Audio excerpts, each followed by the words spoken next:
Good day, good day, good day, everyone. Welcome. Welcome to Morning Sip with Red Melissa. This is our special Kwanzaa edition. Happy, joy-filled New Year to everyone. I hope you had a wonderful bringing in the new year. Marco and whew, I was running. I ran upstairs to get something. Okay, there we go. Marco and I went out last night. One of our friends is a DJ. His name is Hard Hitting Harry, Hard Hitting Larry, Harry, Hard Hitting Harry. We share a birthday. He was DJing at a spot in Harlem called Fox Harlem, and we had a good time. He's a amazing DJ, playing like Afro beats and, mixing it up. It was wonderful. Got a little dancing in, and that's how we brought in the new year. Our girls, their tradition is to spend the new year bringing in the New Year's with their cousins. So they have a cousin's New Year at my sister's in Queens. So they do that every year. And yeah, it was good. It was good. Now, what I love to do on New Year's is stay my butt home. That's what I love to do on New Year's. But Marco loves to go out for New Year's. So we compromise. So last year we stayed home. This year we went out. I like to stay home and watch the Twilight Zone marathon. That's what I love to do. So I hope you had a happy New Year, Linda. I hope you had a happy New Year. Pamela, it's good to see you all. Thank you for joining me today on Morning Sip with Red Melissa. SIP stands for Spirit and Practice, where we practice because practice makes progress. So today we're going to wrap up our special Kwanzaa edition. Today is day 7. And let me start by saying Habari, Gani. Habari, Gani means what's the news? And that's how we greet each other on Kwanzaa, during Kwanzaa. Habari, Gani. So if anyone knows the answer to what's the news, Habari, Gani, for today, write it in the comments. So I'm going to keep going, and I'm just going to recap. Kwanzaa is an African American and Pan-Africa holiday created by Dr. Karenga in 1966 to celebrate family, community, and culture. It's celebrated December 26th through January 1st. And it is a wonderful celebration. Dr. Karenga's theme for this year's Kwanzaa is celebrating Kwanzaa in difficult and demanding times, lifting up the light that lasts. Lifting up the light that lasts.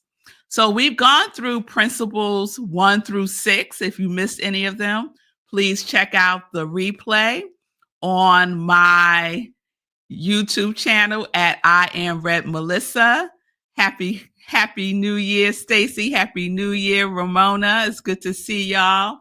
So I'm going to do a quick recap of the 6 principles.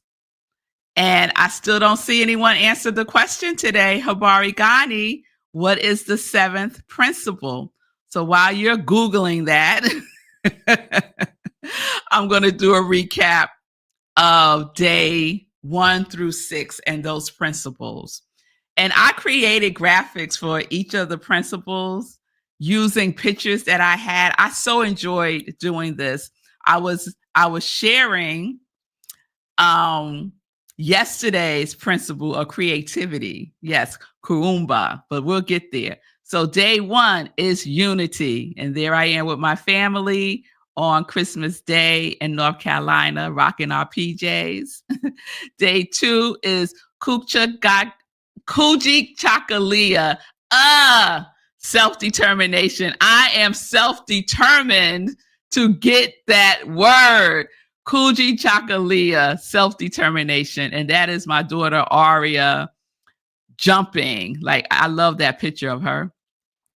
Day 3, Ujima, collective work and responsibility. And that is a photo that I took when I was in Egypt at the Egyptian Museum of Cairo. Day 4, Ujama, cooperative economics, and that is the logo from Marco's cousin's organization, Black Church Food Security Network, which is an association of congregation, farmers, food advocates, and community activists working together to create an alternative food system in the Baltimore metro area.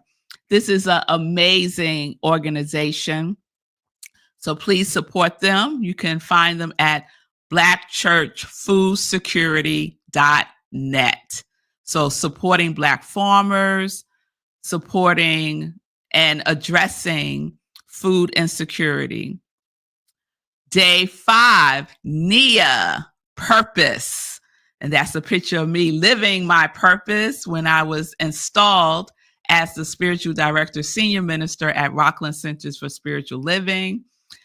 Day 6, Kuumba, creativity. And that's a quote from my Transcendental Meditation app. Creativity is the music of life, through which life laughs and dances and progresses. Creativity. And let's see if anyone answered the question. Yes, Sekou, Ramona. Yes, I see y'all. Imani is our 7th principle, which means faith. Yes, Sekou. And this was the graphic that I created for faith. So that's a picture of my mother and my aunt. They are twin sisters, and they are the matriarchs of our family, and they are faithful in their faith of and in God, and their faith in our family. So I wanted to honor them with day 7, Imani. Imani is also now a very popular name for girls, Nia and Imani. If you meet anyone with those two names, probably Kwanzaa has something to do with it. So let's share what Dr. Karenga says about Imani. Imani, faith.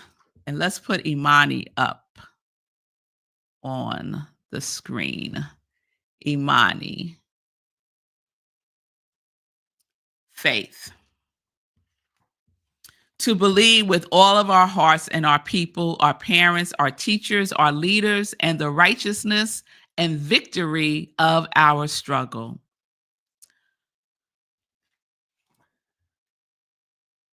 The 7th principle is Imani. Faith is put forth as the last principle, as unity is put forth as the first principle for a definite reason. It is to indicate that without unity, we cannot begin our most important work, but without faith, we cannot sustain it. Unity brings us together and harnesses our strength, but faith in each other and the good, the right, the beautiful, inspires and sustains the coming together and the commitment to take the work to its end. I love that. So the 7th principle of Imani, which means faith, is a profound and enduring belief in and commitment to all that is of value to us as a family, community, people, and culture. So that is Imani. And as Dr. Karenga stresses with all of the principles, it's not just about lighting a candle for Kwanzaa. It's about our commitment to embodying the 7 principles of Kwanzaa and also to practicing the 7 principles of Kwanzaa, not just during Kwanzaa, but every day. Practice proves everything. Practice is a priority, is what Dr. Karenga says. So I hope that you have enjoyed this special edition of Kwanzaa for Morning Sip with Rev Melissa. I certainly have. I think this might become a tradition. And I want to share a couple of things. If you want more information, if this has sparked your interest, because I'm just giving you a sip. I'm just giving you a sip of Kwanzaa. I would invite you to go to Dr. Karenga's website, which is officialkwanzaawebsite.org. I also dug up some Kwanzaa books that I have. This one is called Kwanzaa, really brief, gets right to the point. Kwanzaa, everything you always wanted to know, but didn't know where to ask. And this is by Cedric McCluster. Wonderful guide to doing your own Kwanzaa celebration. Also, if you want even more information, this one's a little thicker. This is called Kwanzaa From Holiday to Everyday, a complete guide for making Kwanzaa a part of your life. Kwanzaa From Holiday to Everyday. So yesterday I mentioned that I was going to do the mantle for Kwanzaa, and as you can see, that didn't happen. It was just too much going on, y'all, being away in North Carolina, coming back. Davey got sick. We had to take him to the animal hospital last night. So that was a whole thing. But he's doing much better. He's sleeping right now. He's on some medication and a special diet for a little bit. So send Davey, the cat, some love and healing energy. I would appreciate that. So I found a picture that I will share of what a Kwanzaa presentation would look like. So as you can see, we have the candles, and there are 7 candles. There are 3 red, 3 green, and 1 black candle. And as you can see, it's simple and beautiful. It can become very elaborate if you wanted to. But I'm going to share some of the elements that you see. So I mentioned the candles. The candles are on a menorah. So that's the candle holder that you see, and it's just a beautiful. You also see ears of corn that represents the number of children in the home. You see fruits and vegetables that represents the harvest. All of this is placed on a placemat. It could be straw, whatever kind of mat that you would like for it to be. There's a community unity cup that we have water in, like for libations, and gifts. And so the gifts here are represented by books. And so usually the gifts are homemade gifts. We don't spend a lot of money during Kwanzaa buying presents. So it's something that's meaningful to the family and to the community. Also, we light a candle, 1 for each principle. So the red candle represents the blood our people shed. The green is for hope and the color of the motherland. And black is for the face of our people. So that's the significance of the colors of the candles. Also, let me see if there's anything else I want to say about that. So the last thing I want to share is when I opened up my computer today, a picture popped up. You know, your computer just generates these memory pictures. And a memory picture popped up today. And I had shared that it was important to Marco and important to me that our girls celebrated Kwanzaa because I didn't celebrate Kwanzaa as a child. I didn't know anything about Kwanzaa until I became an adult. And like I said, Kwanzaa was created in 1966, and I probably didn't become aware of Kwanzaa until I was in my 20s. And so Marco and I would celebrate Kwanzaa with neighbors. We would rotate every year, having a celebration at one of our homes with our children. We would have a full-blown Kwanzaa presentation, including the children doing presentations about the principles of Kwanzaa. And we would usually do it on the 6th or the 7th day. So this picture popped up today when I opened my computer. This is a picture of my girls when they were 5 years old. And so in the picture with them are some of our neighbors and their girls and boys. Some of the boys aren't in the picture, but that's Zola right there in the front with her arms open wide, singing a song. And Zola's right there behind her looking, and all the other girls are doing their thing. They are my girls are dressed in their African garb because I love a theme, and a couple of the other kids are as well. One has her head wrapped. So we were all up in this. We loved it, and so did our children. And so they would share what the principle meant to them, and they would share how they would be that principle. And they would say the most amazing, simple things that they can do, that they would do to demonstrate their commitment to the principle of Kwanzaa. Another picture pops up, and this is a picture of my girls when they were 1 year old celebrating Happy New Year.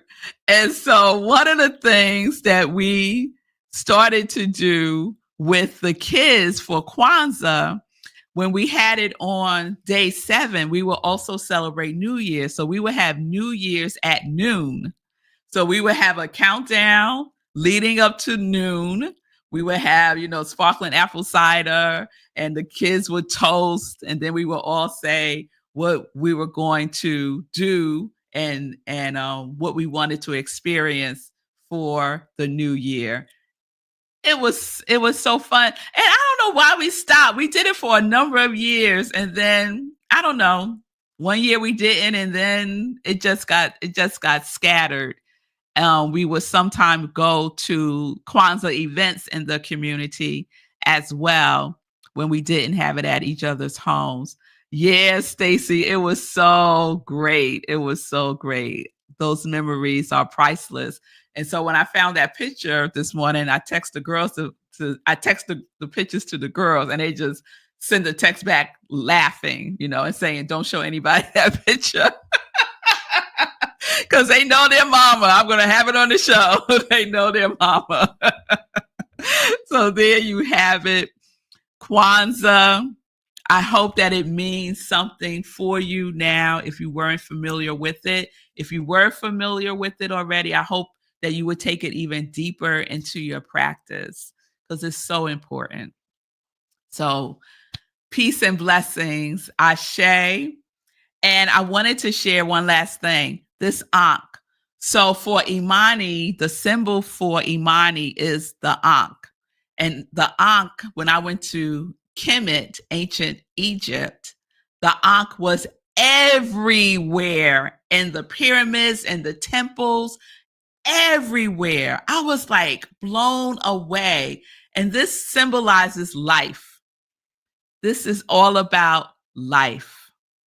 So I had to get my Ankh from Egypt. I love this one. It's so beautiful.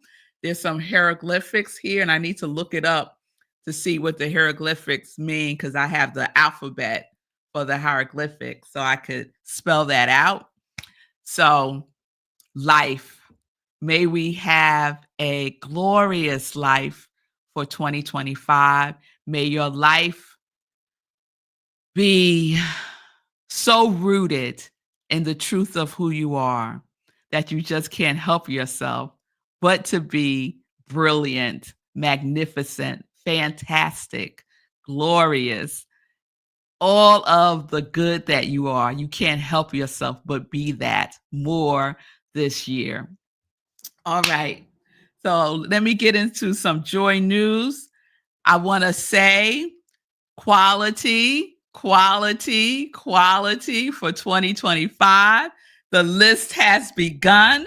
If you know, the list has begun, y'all. If you know what your quality is for 2025, put it in the comments. And what this is, if you're not familiar, is we make a commitment to practice a quality, a high vibration quality for the year. On Friday, I'm going to do my final roll call of the 2024 qualities. And I'm starting to connect the 2025 qualities. So, what high vibration quality are you making a commitment to embodying more fully, expressing, experiencing, and being and doing all that you do in alignment with this quality or qualities? So I'll share what we have so far. Shay, gratitude, grace, and good. Fee, steadfast commitment, impactful, positive influence, epic excitement, and undeniable love. Sekou, prosperity and joy. Pamela, compassion and bliss. Patty, love. Linda, joy, creativity, and abundance. And one of mine is grace. One of mine is grace. I'll share my others next week. So, no one has put anything in the chat for their quality yet. No pressure, no rush. Just be open to receive what the quality is for you. Set a bedtime intention. Pay attention for what keeps coming up, right? There might be a word that just keeps coming up for you. That might be your quality. So let it percolate, let it marinate, and let me know what your quality is. Oh, Stacy, living the truth of who I am. Yes, that sounds like authenticity. And I love this as a theme, Stacy. So what we do with our year is also create a theme for the year for ourselves. You could think about it like the title of a movie, right? So last year, one of my qualities for 2024 was soaring. So my theme for 2024 was I am soaring in 2024. For 2025, my theme is I abide in 2025. So that's just an example. So I love this living the truth of who I am as a theme for you, Stacy, if that resonates with you. And for your quality, is your quality authenticity? So let me know, Stacy. All right, y'all. Let me get into some joy news because I'm only sharing one thing today because I want you all to have the opportunity to start your 2025 off with support, with guidance, with coaching. And so I will be offering the 30-day mental diet class. Again, it's our annual class. Live Life Alive in 2025. That could be someone's theme as well. We are going to spend 30 days of spiritual practice with 30 principles. This is an opportunity for us all to come together, be of the one mind, and explore, remember, rediscover the truth of who we are. Day one of the 30-day mental diet book by Willis Kinnear is, who are you? Who are you? Like, this is the fundamental question that needs to be answered for each one of us. Who are you? And Stacy's already said it. Stacy said she is living the truth of who she is. What is the truth of who you are? How would you answer that question? So the 30-day mental diet is an amazing journey that we take starting on January 7th, 7 p.m. Eastern Time on Zoom. You can register. Registration is open.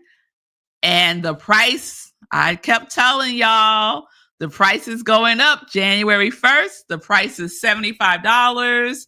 It was $55 up until yesterday. So the price is now $75. Go to bit.ly/new class link, or you can scan the QR code there. All the information to register is there. The registration is on Eventbrite. If you have any questions, please reach out to me, and I would love to have a conversation with you about it. If you've taken the class before, I would encourage you to take it again because you're different. You've grown, you explore, you've experienced. You may have had setbacks and failures.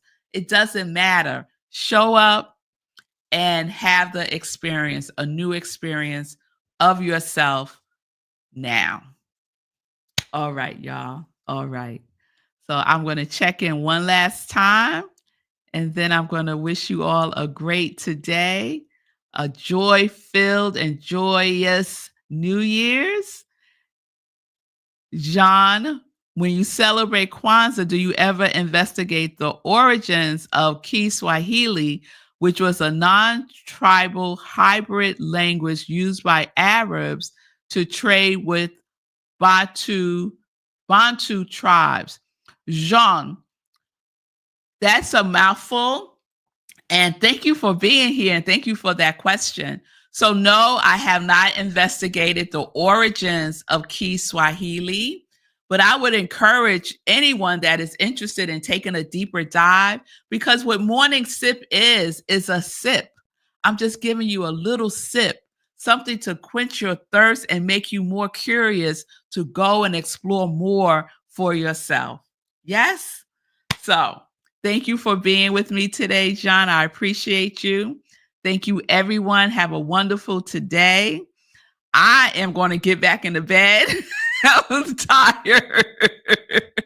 My 5 a.m. club today, y'all, I was up at 7:30 because we got to bed late last night.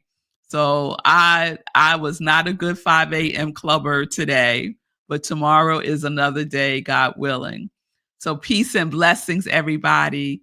Peace and justice. We are living life in joy, connected to our yes.